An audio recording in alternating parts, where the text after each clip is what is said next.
Wala na siya eh. Naana mo ko niya itong mati sa buntaga. Nung wata ko nga. Yan na siya na ko magsakay tagsikan mga kay. Kapoy biya kay lakaw. Inano ko niya wata ko nga pabot ako dong. Muna na ko naamtan. Wala na. Nasyak na lang ko. Ano pa itabo? Wala na. Patay na. Wala na ko katingog. Kurog na kong unod mo na jud. Emosyonal nga misaysay ang inahan nga si Angelica Kilaton sa iyang katapusang pakighinabi sa iyang 6 anyos nga anak nga nadatugan patay sa usa ka natumba nga buli sa Mandaue City niadtong Lunes, Abril 1. Ang iyang ikatulo ug kinamanghurang anak nga si Christian Kilaton Jr. nagduwa daplin sa dan samtang naghuwat sa pag-abot siyang inahan gikan sa trabaho sa dihang kalit nga natumba ang gabok nga punuan sa buli nga diretsyong miigo sa ulo sa bata. Gidagkutang kandila ug putol-putol nga kahoy gikan sa punuan sa buli ang nagpabili na lang dinhi sa sidewalk sa AC Cortez Avenue, Mandaue City human sa nahitabong aksidente nga mikala sa kinabuhi sa 6 anyos nga si Christian.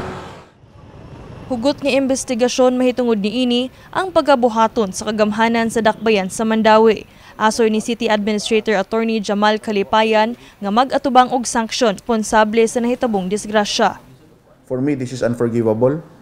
Dili ni siya pwedeng ato lang ni siyang ipailawom sa kanang trapo o ang among ikasaad jud sa nahingtungdan no, sa pamilya nga naagyoy mugawas ani nga kamatuoran as to who is responsible and that we will be acting appropriately, no, whether it will involve us imposing penalties, sanctions on those involved.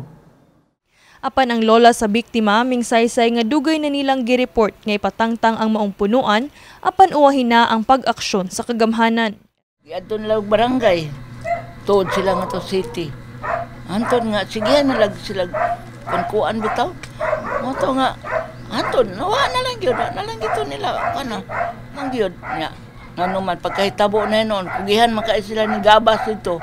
Mapahin na pagdool nila nanay na tabo. Unta to ilang gian na daan.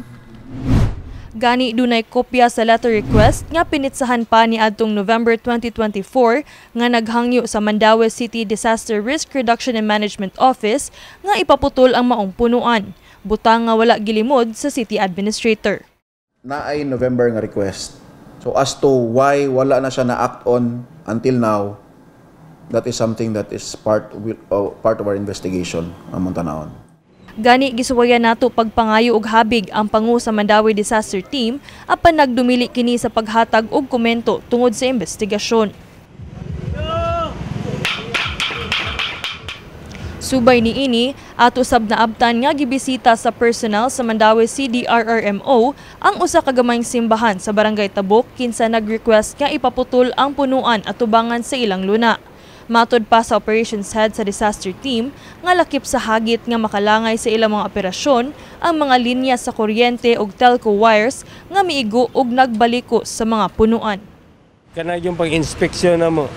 No, wa diha ang kuan, tawagan namo ang katong request ng owner, wala diha binlantag kuan, number dili makontak.